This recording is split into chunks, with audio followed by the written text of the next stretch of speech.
Harry Potter à l'école des sorciers, chapitre 10, Halloween. Le lendemain matin,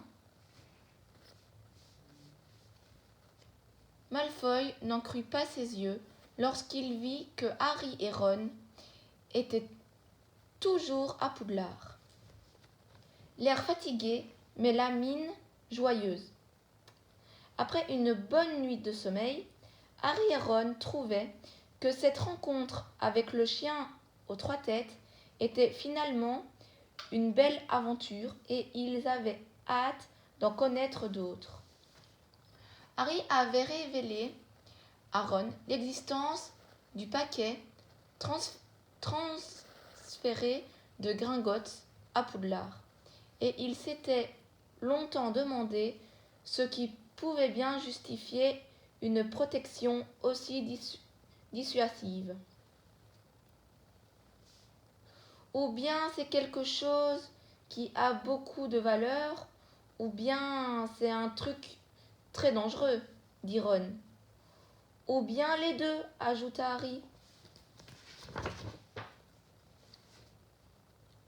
Mais pour l'instant, la seule chose qu'il savait de cet objet mystérieux, c'était qu'il était long, d'une soixantaine de centimètres, et sans indice supplémentaire, il n'avait aucune chance d'en savoir davantage. En revanche, ni Hermione, ni Neville, ni montraient le moindre intérêt pour ce qui se trouvait sous la trappe. Tout ce qui comptait pour Neville, c'était de ne plus jamais se retrouver en présence du chien. Hermione refusait désormais de parler à Ron et à Harry, ce qui leur paraissait plutôt avantageux. Tout ce qu'ils souhaitaient à présent, c'était se venger de Malfoy, et l'occasion leur en fut donnée une semaine plus tard, à l'heure de la distribution du courrier, au moment où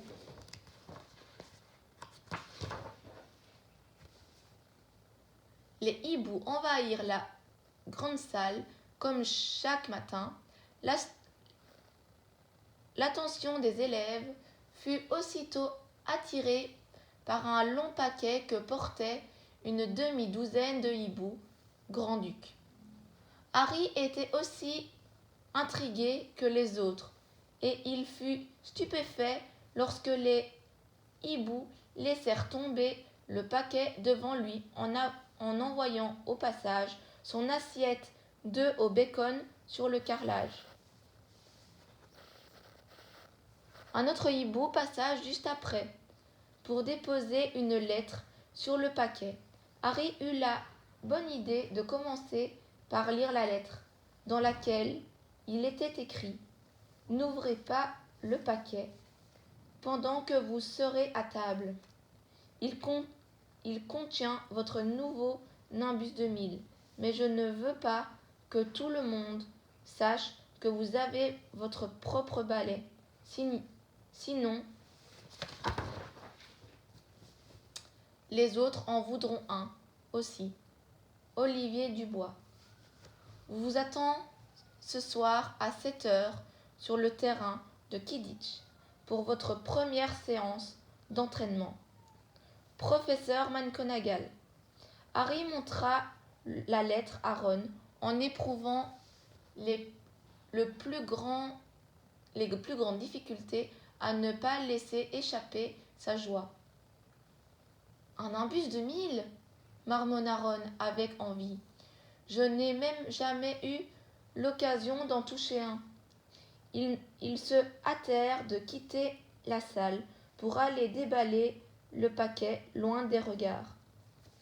Mais Crabbe et Goyle leur barra le chemin de l'escalier et Malfoy prit le paquet des mains de Harry.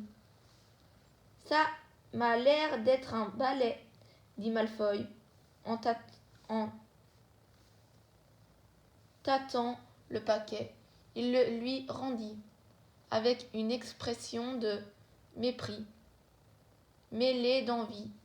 Cette fois, tu es fichu, Potter.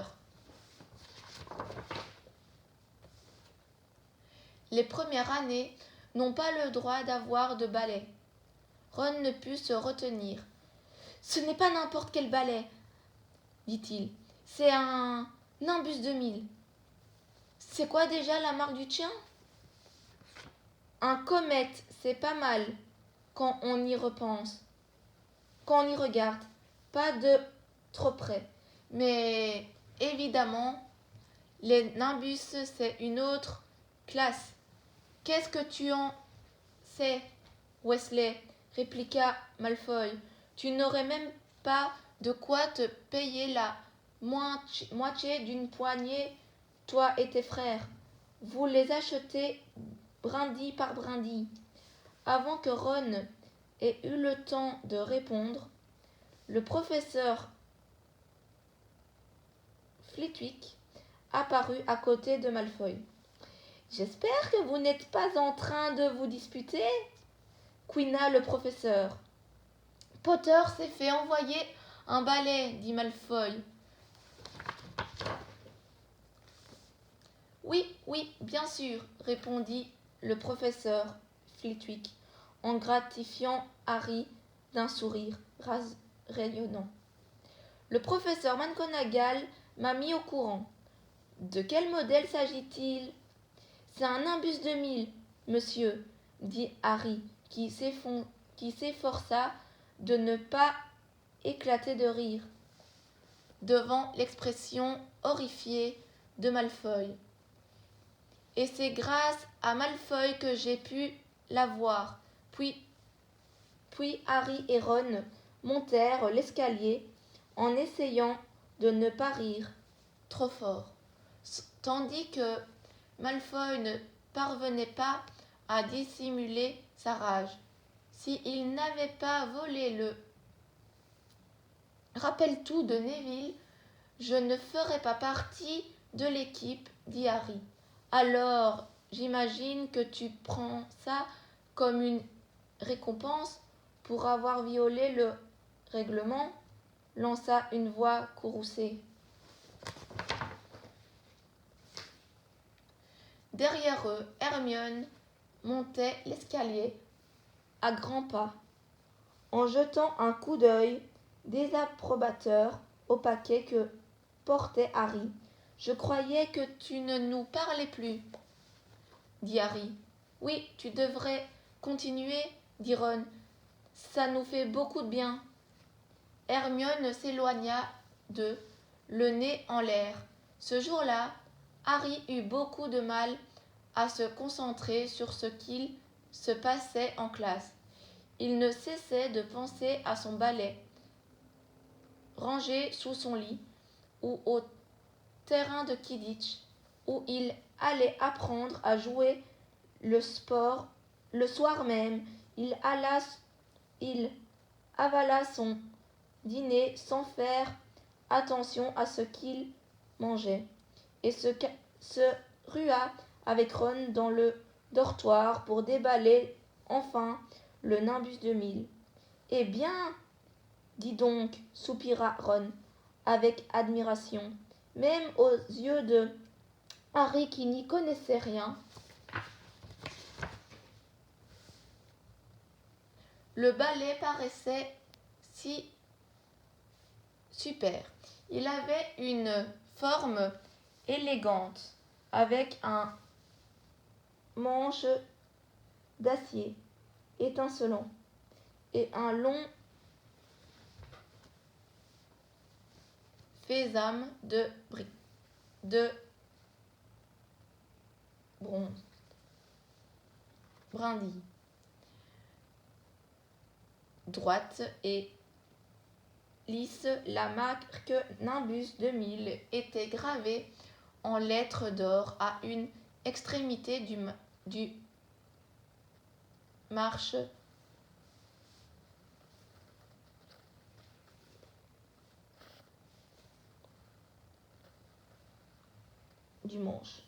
Peu avant 7 heures, il quitta le château et se rendit sur le terrain de Quidditch. Dans la lumière du crépuscule, c'était la première fois qu'il entrait dans le stade. Il était entouré de gradins installés en hauteur qui permettaient aux spectateurs d'être suffisamment haut placés pour ne rien perdre du spectacle. À chaque bout du terrain étaient plantés des poteaux en or surmontés de larges cercles verticaux. Il ressemblait un peu à ces bâtonnets en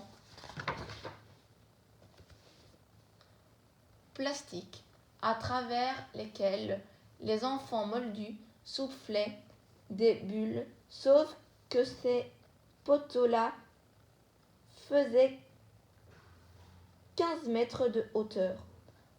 Impatient d'essayer son balai, Harry l'enfourcha sans attendre l'arrivée du bois et décolla aussitôt. La sensation était extraordinaire. Le Nimbus 2000 enchaînait les virages à la moindre caresse, montait en chandelle, descendait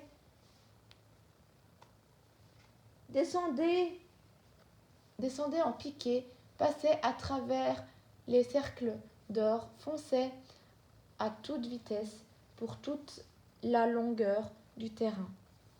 « Hé, Potter, redescends !» Olivier Dubois venait d'arriver avec une grosse boîte sous le bras. Harry atterrit auprès de lui. « C'était vraiment très bien, » dit-il, les yeux étincelants. Je comprends ce que McGonagall voulait dire.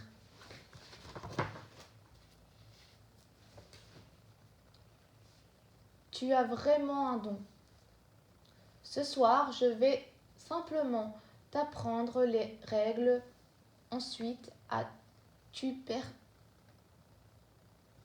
tu participeras aux entraînements 3 fois par semaine. Il ouvrit la boîte. À l'intérieur, il y avait 4 balles, de tailles différentes. Alors, voilà, dit Dubois. Le Quidditch a des règles très simples, même s'il est très difficile d'y jouer. Chaque équipe comporte 7 joueurs. 3 d'entre eux sont des poursuiveurs. 3 poursuiveurs, répéta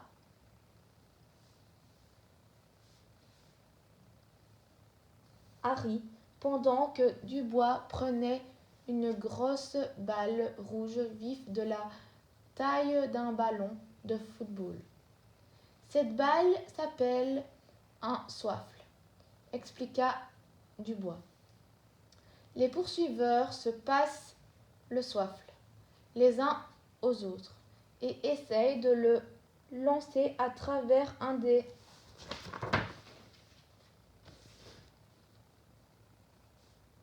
cercles d'or pour marquer un but. Chaque but rapporte 10 points. Tu me suis? Le poursuiveur lance le soifle à travers les cercles pour marquer un but. En fait, c'est une sorte de basketball à 6 paniers qu'on joue sur des balais. C'est quoi ça? Le basketball, demanda Dubois, intéressé. Peu importe, continue. Dans chaque équipe, il y a un autre joueur qu'on appelle le gardien. Le gardien de l'équipe des Gryffondors, c'est moi. Mon rôle consiste à tourner autour des poteaux pour empêcher les poursuiveurs de l'équipe adverse de marquer. 3 poursuiveurs, un gardien, dit Harry, qui était bien décidé à faire entrer tout ça dans sa tête. Et il joue avec le soif. D'accord. Compris. Et les autres balles servent à quoi? Je vais te montrer. Tiens, prends ça. Dubois lui tendit une batte un peu plus courte Que les battes de basket. Je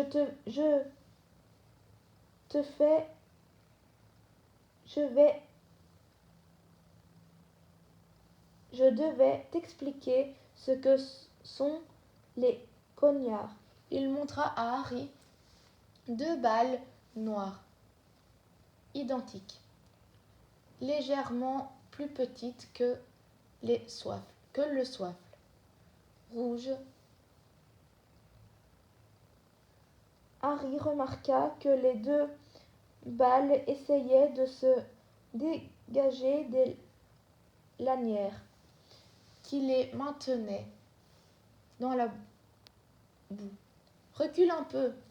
Dubois, il se pencha et se libéra vers l'un des cognards. Aussitôt la balle noire sauta en l'air et se précipita droit sur la figure d'Harry. Celui-ci donne un grand coup de batte dans la balle pour l'empêcher de lui casser son nez et l'envoyer zigzaguer un peu plus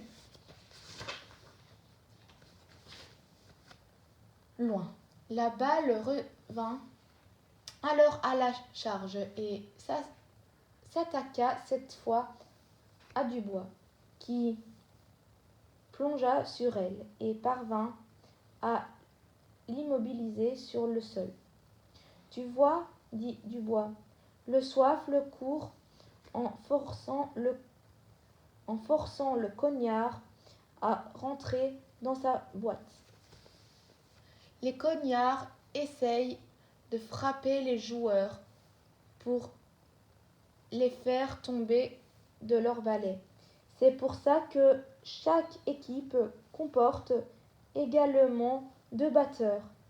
Dans la nôtre, ce sont les jumeaux Weasley qui occupent ce poste. Leur rôle consiste à protéger les joueurs de leur équipe.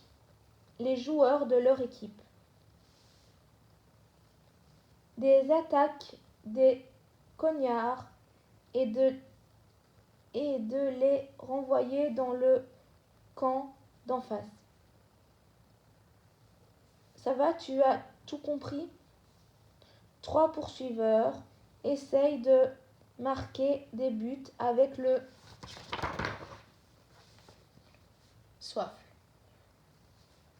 Le gardien protège les buts.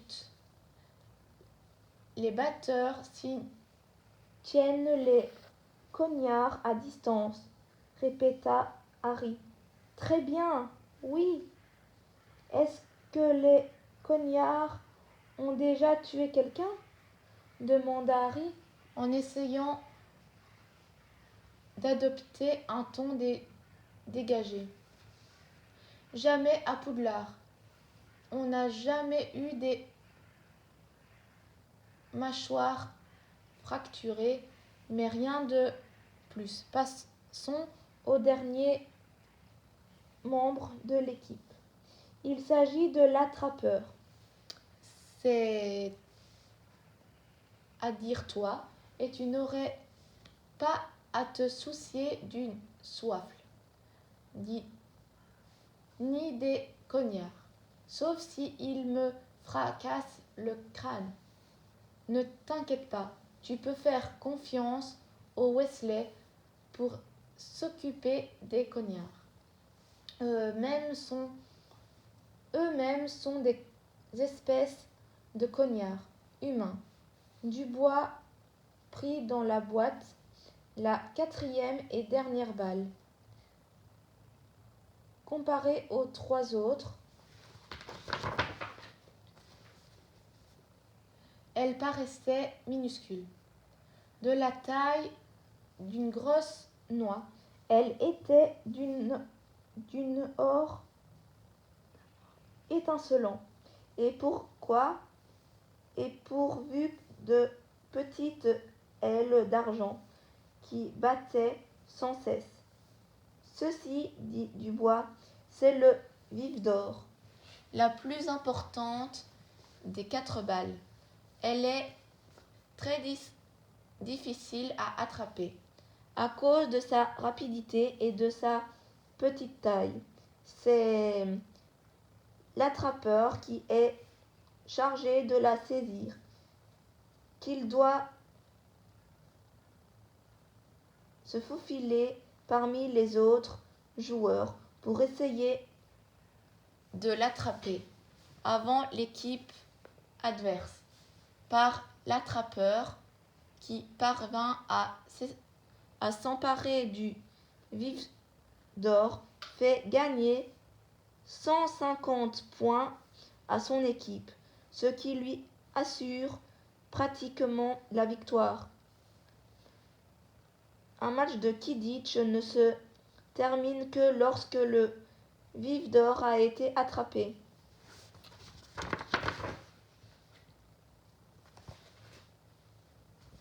Attrape. C'est pour ça que les matchs peuvent durer indéfiniment. Je crois que le record est de 3 mois. Il fallait sans cesse fournir des remplaçants pour que les joueurs puissent dormir un peu. Voilà, tu as des questions à poser? Harry dit non, fit non de la tête. Il avait très bien compris ce qu'il avait à faire. Le problème, c'était d'y arriver. On va commencer l'entraînement sans le vif d'or, dit Dubois, en rangeant soigneusement la petite balle dans la boîte. Il fait trop sombre, on pourrait le perdre. On utilisera ça à la place. Il sortit de sa poche un sac de balles de fauve ordinaire. Et quelques minutes plus tard, Harry et lui volaient sur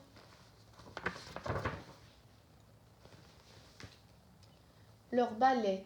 Dubois jeta de toutes ses forces les balles de golf dans tous les sens pour que Harry les attrape.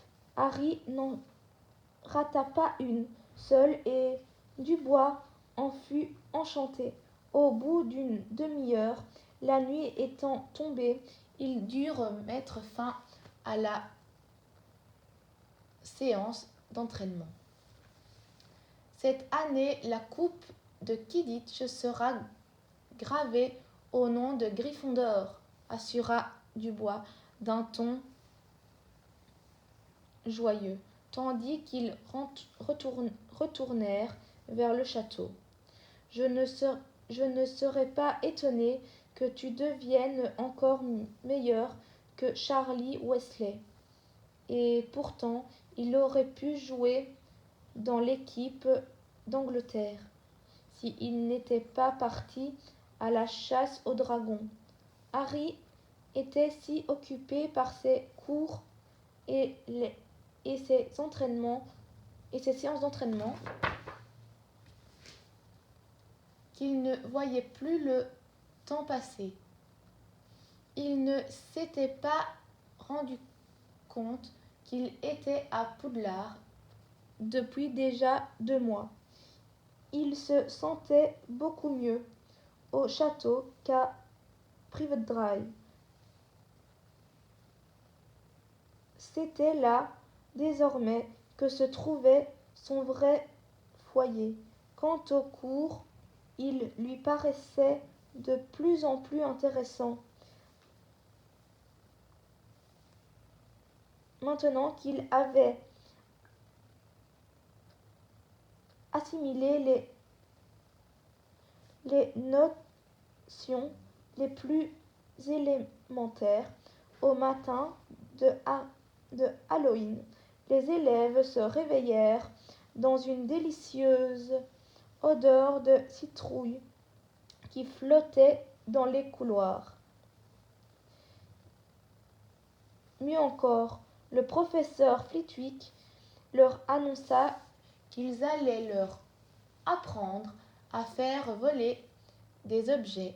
Tout le monde en rêvait depuis qu'il l'avait vu envoyer le crapaud de Neville à travers la classe.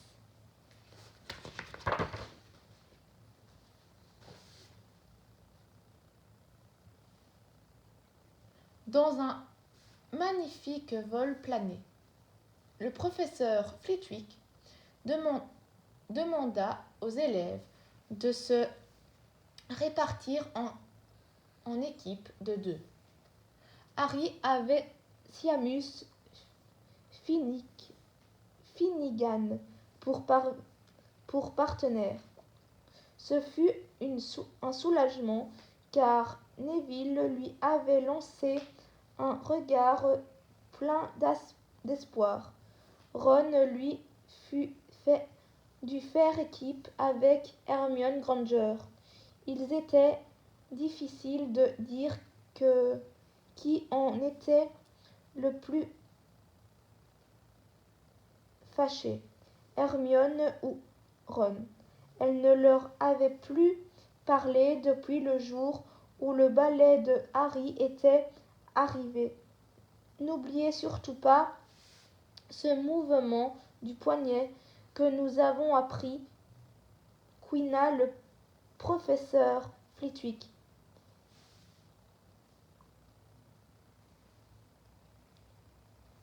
Perché sur sa pile de livres.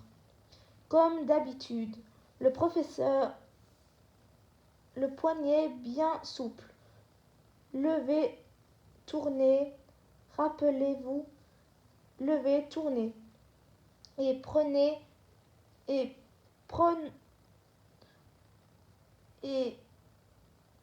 prononcez distinctement la formule magique. C'est très important.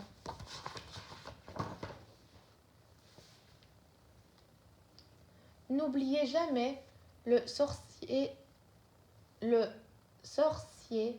Barruffy qui avait un défaut de prononciation et dont la femme s'est retrouvée avec un bison sur les épaules au lieu d'un vison. C'est très difficile.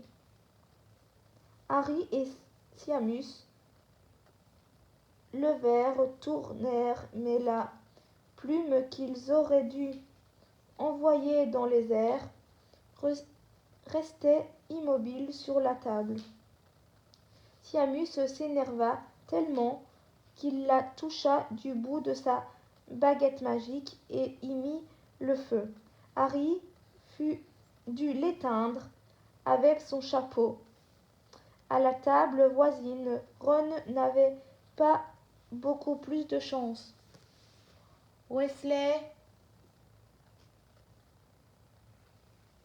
Wingardium Leviosa, s'écria-t-il en agitant ses longs bras comme un moulin. Avant, tu ne prononces pas bien, lança Hermione. Il faut dire Wingardium Leviosa en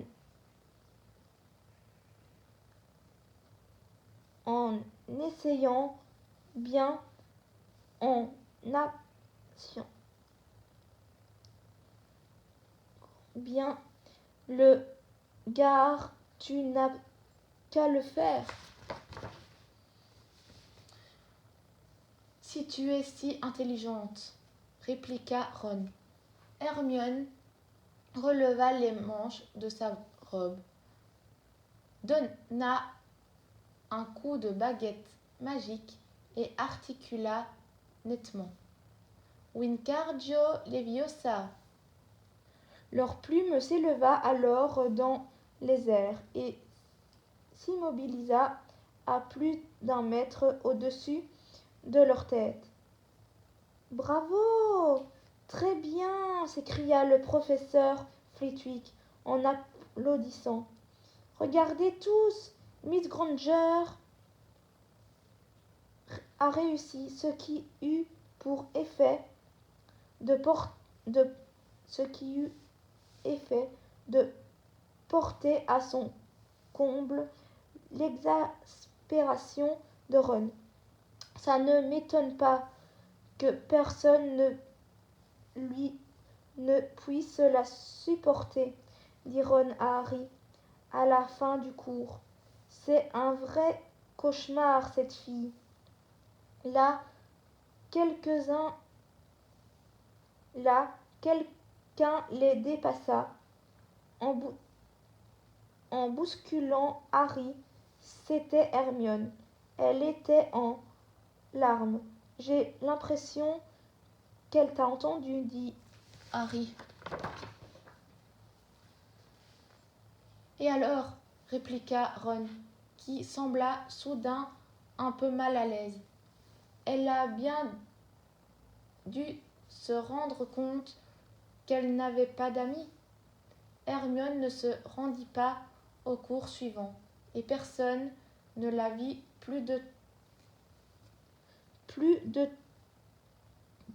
du tout de l'après-midi.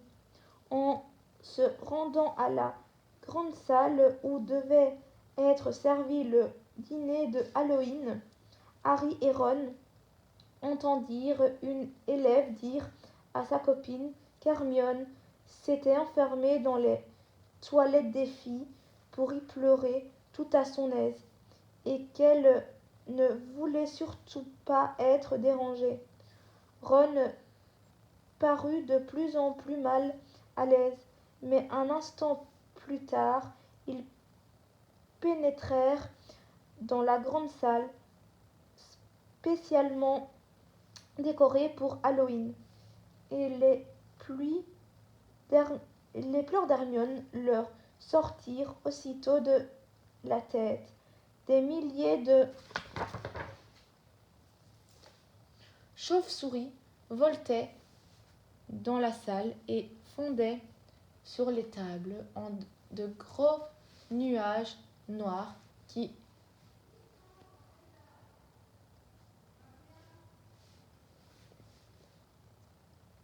faisaient vaciller les flammes des chandelles à l'intérieur des citrouilles et vidaient les mets du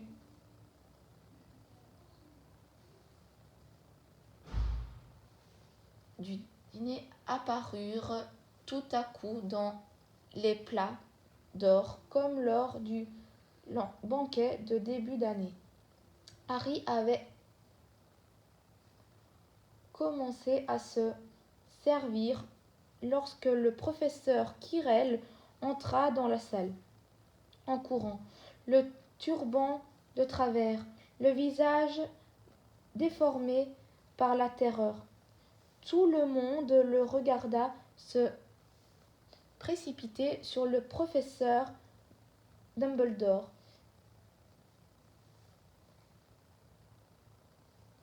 S'effondrer à moitié sur la table et balbutier. Hors d'haleine. Un troll dans les cachots. Je voulais vous prévenir. Puis il tomba évanoui sur le sol. Il y eut alors un grand tumulte dans la salle et le professeur Dumbledore dut faire exploser des gerbes d'étincelles à l'extrémité de sa baguette magique pour rétablir le silence.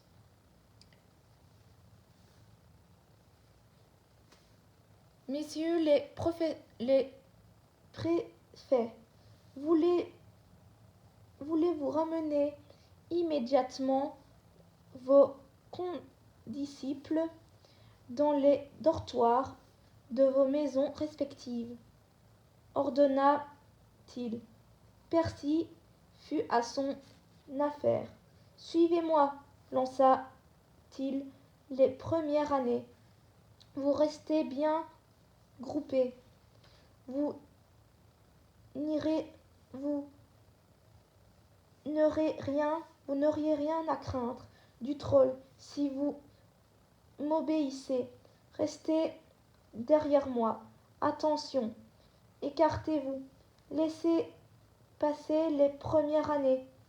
Allons, écartez-vous. Je suis préfet. Figurez-vous. Comment un troll a-t-il pu entrer dans le château? S'étonna Harry, tandis qu'ils montèrent l'escalier. Je n'en sais rien. Il paraît qu'ils sont complètement idiots, dit Ron. Peut-être que Pirve l'a fait venir en fuite de Black pour Halloween.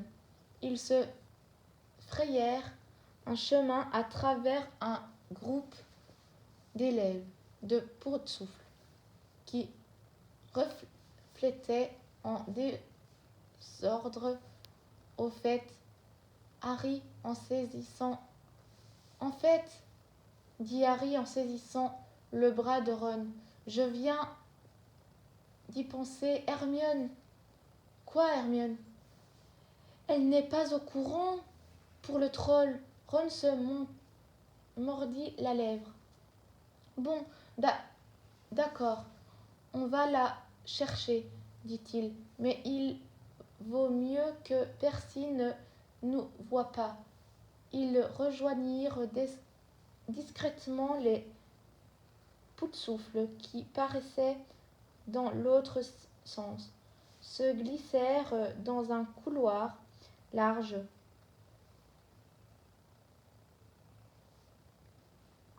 et se précipitèrent vers les toilettes des filles.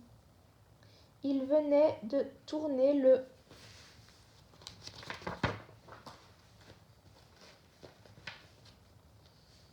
coin lorsqu'ils entendirent derrière eux des pas précipités. Ron poussa aussitôt Harry derrière la statue d'un griffon. Ils jetèrent un coup d'œil et aperçurent le professeur Rogue qui traversa le couloir et disparut. « Qu'est-ce qu'il fait là ?» murmura Harry. « Il devrait être descendu dans les cachots avec les autres professeurs. » Ils se faufilèrent en silence dans l'autre couloir pour essayer de voir où allait Rogue. Il monta au 2e étage, dit Harry. Tu sens cette odeur? Chuchota Ron. Une odeur nauséabonde flottait en effet dans le couloir. Un mélange de vieilles chaussettes et de toilettes mal entretenues. Ils entendirent alors un grognement sourd et un bruit de pas sonores, comme des pieds géants qui martelaient le sol. Ron montra du doigt un autre couloir qui paraissait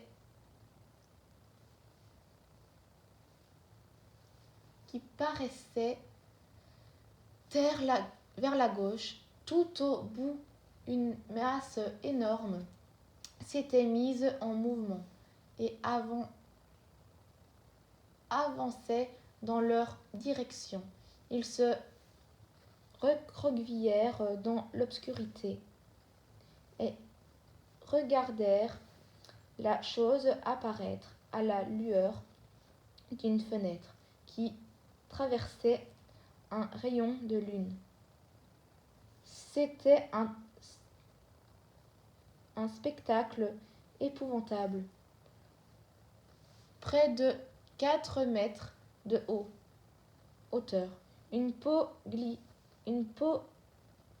grise et terne comme de la pierre, un corps couvert de verrues qui avait l'air d'un énorme rocher au sommet duquel était plantée une petite tête chauffe de la taille d'une noix de coco. La créature avait des jambes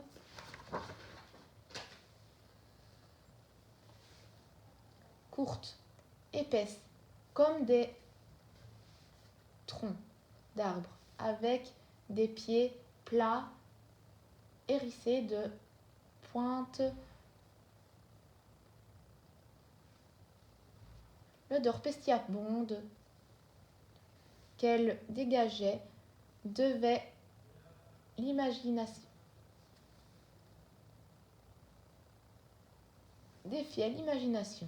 Le monstre tenait une gigantesque masse qui traînait par terre au bout de son bras, d'une longueur interminable. Le troll s'arrêta devant une porte et jeta un coup d'œil.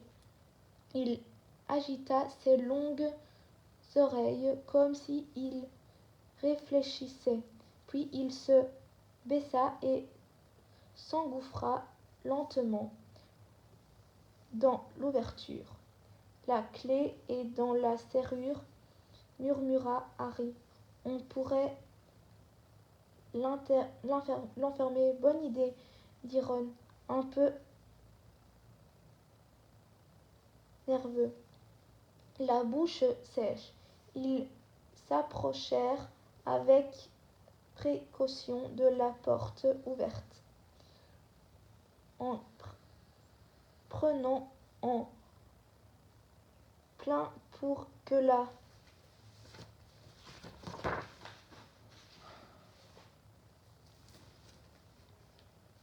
le troll n'est pas là, n'est pas l'idée de sortir. Au même moment, d'un bond, Harry parvint à attraper la clé, à claquer la porte et à la verrouiller. Ravis de leur victoire, ils se mirent à courir le long du couloir. Mais un cri perçant les arrêta net. C'était un cri déchirant, désespéré, et il venait de derrière la porte, qui retenait le troll prisonnier. « Oh non !» dit Ron, aussi pâle que le baron sanglant. « C'était la porte des toilettes des filles, » balbutia Harry, horrifié. Hermione, s'exclamèrent-ils ensemble. Ils n'avaient pas d'autre choix que de faire volte-face et de se précipiter pour aller rouvrir la porte. Les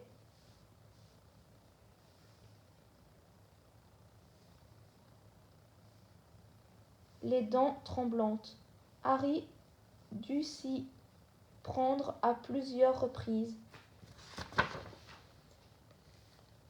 pour tourner la clé dans la serrure. Lorsqu'il parvint enfin à pousser la porte, Hermione Granger, plaquée contre le mur du fond, paraissait sur le point de s'évanouir. Le troll s'avançait vers elle, en arrachant les lavabos des murs sur son passage. Essayez de l'attraper ailleurs. Harry et Ron, ils ramaient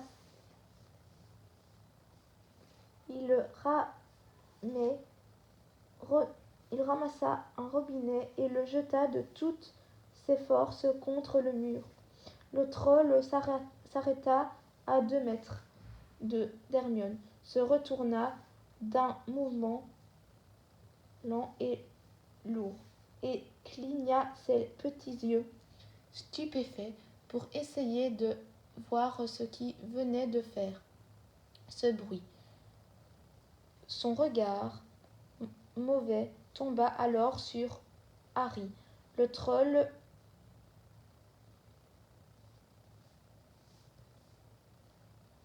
hésita un instant, puis s'avança vers lui en soulevant sa grosse masse.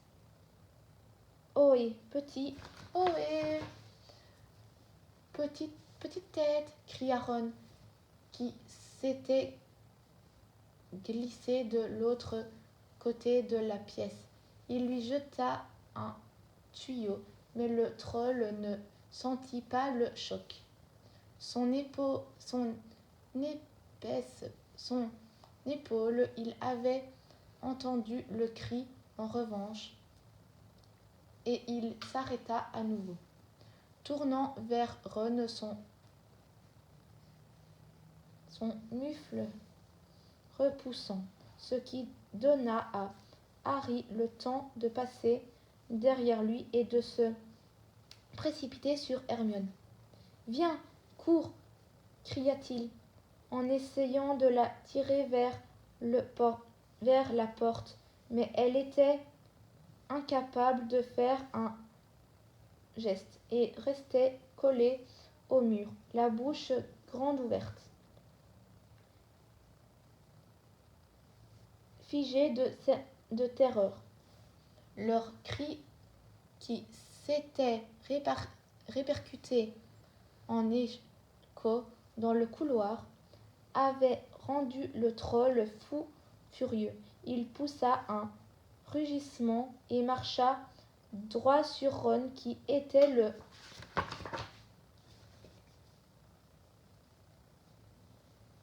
le plus près de lui et n'avait aucune issue.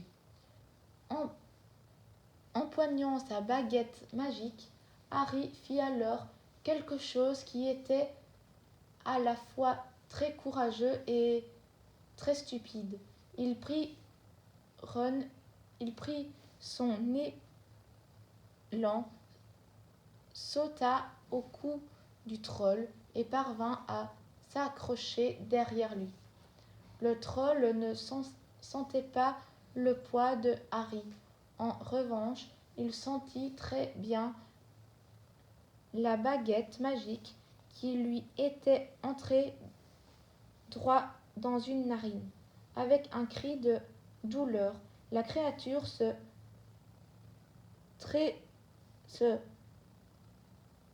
trémoussa et brandit sa massue. Harry toujours accroché à son cou.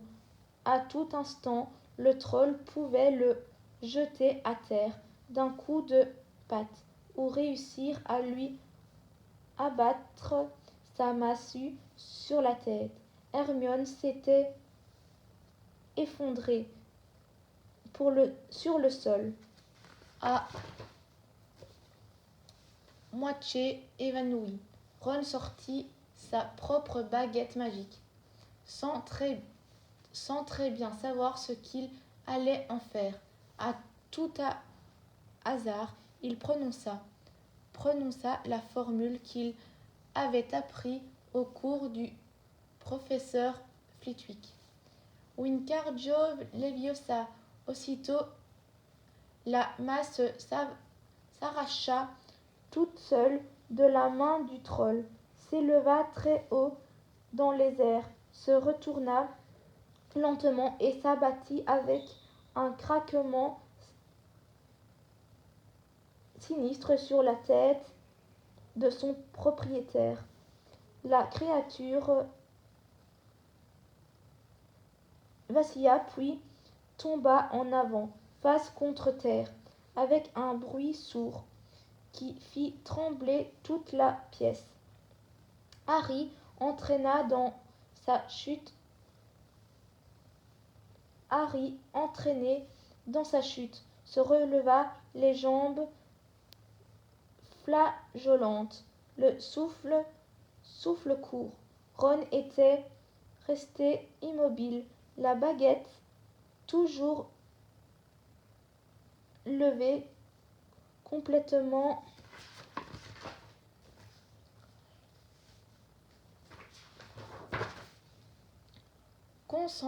contemplant la masse inanimée du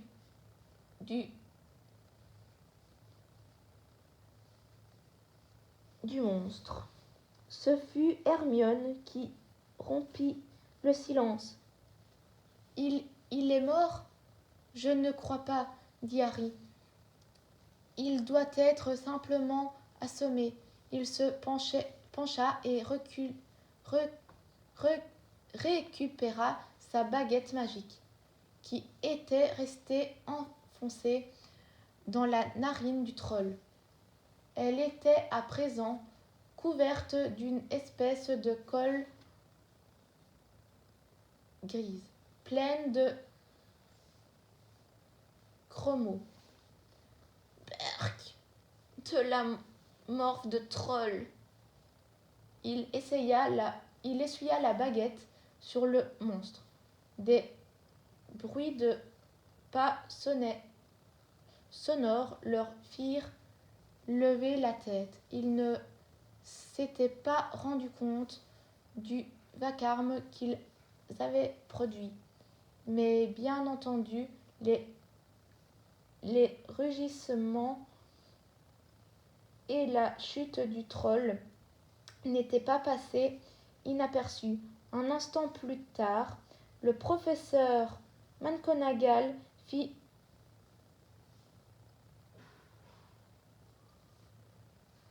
irruption dans la pièce, suivi de près.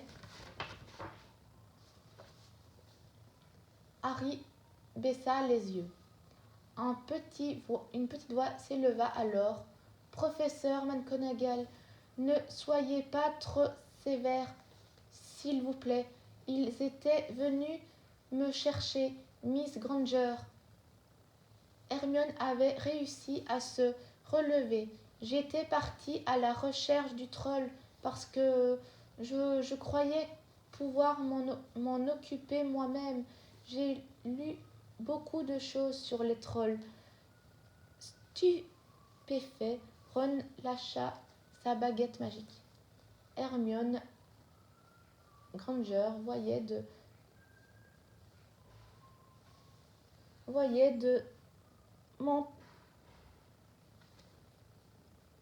de mentir à un professeur.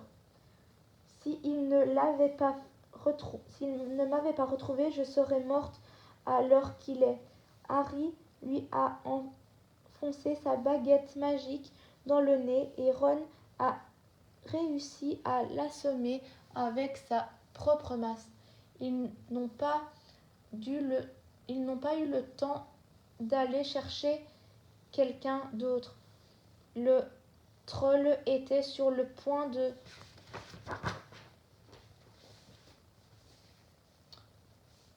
me tuer quand ils sont arrivés.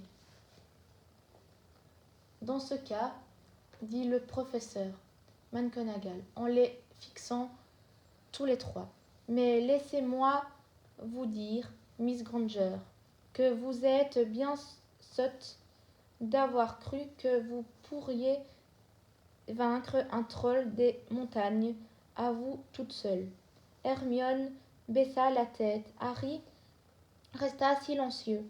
Voir Hermione faire semblant d'avoir enfreint le règlement pour leur sauver la mise, c'était comme si Rogue s'était mis à leur distribuer des bonbons. Miss Granger, votre conduite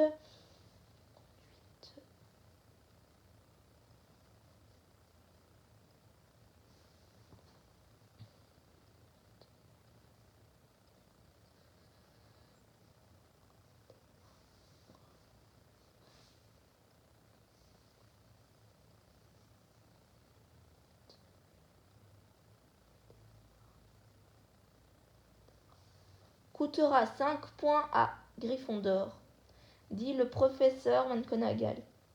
Vous me décevez beaucoup. Si vous n'étiez pas blessé, vous feriez bien de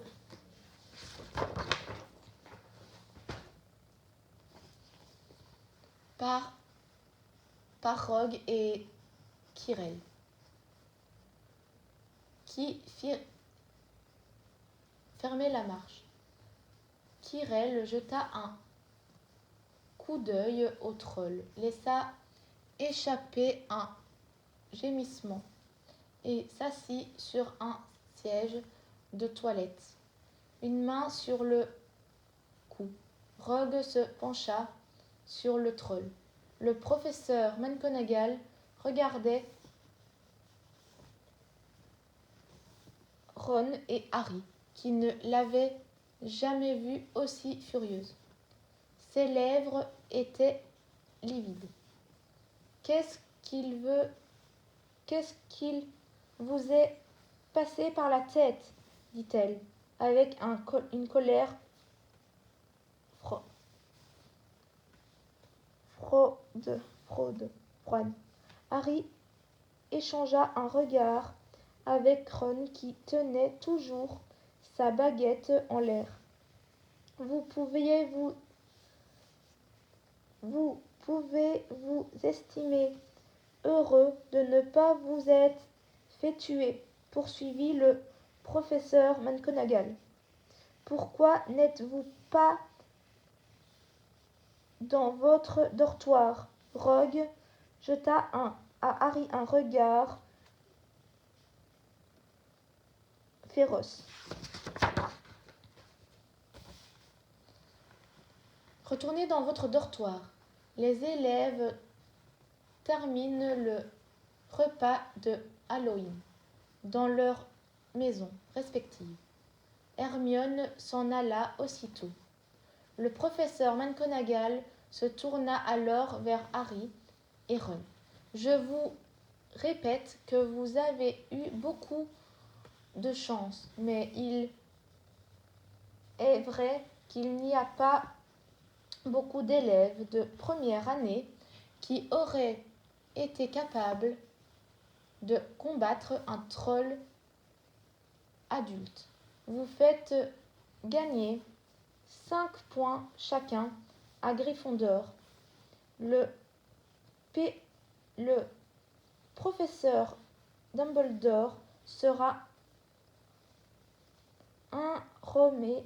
informé de tout cela. Vous pouvez partir. Ils se dépêchèrent de sortir de la pièce et montèrent les escaliers en silence. En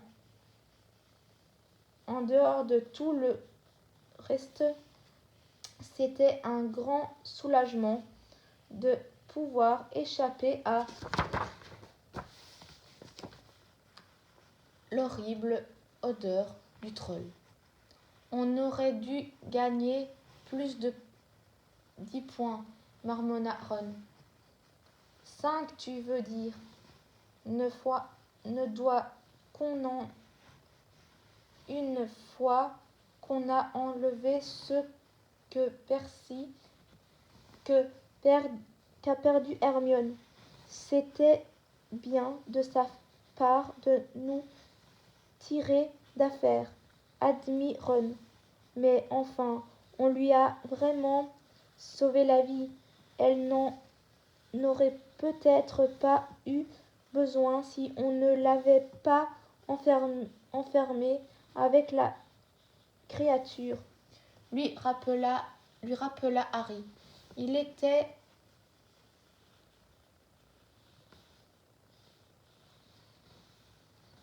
arrivés devant le portrait de la grosse dame. Groin de porc, dirent-ils, et le tableau les laissa passer. La pièce commune était bondée et bruyante. Tout le monde mangeait, sauf Hermione, qui les attendait à la porte. Il y eut un moment de silence, gêné, puis sans se regarder, chacun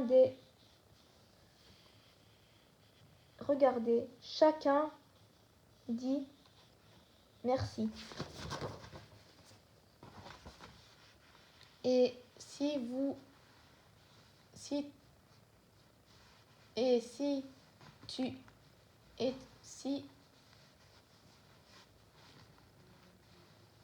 et si rue sur les assiettes pleines de victuailles. À compter de ce moment, Hermione devint amie avec Ron et Harry. Ils se créa les liens particuliers lorsqu'on fit ensemble certaines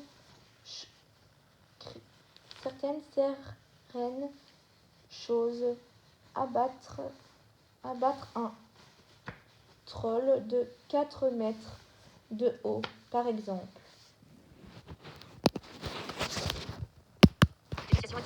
Arrêtez l'enregistrement.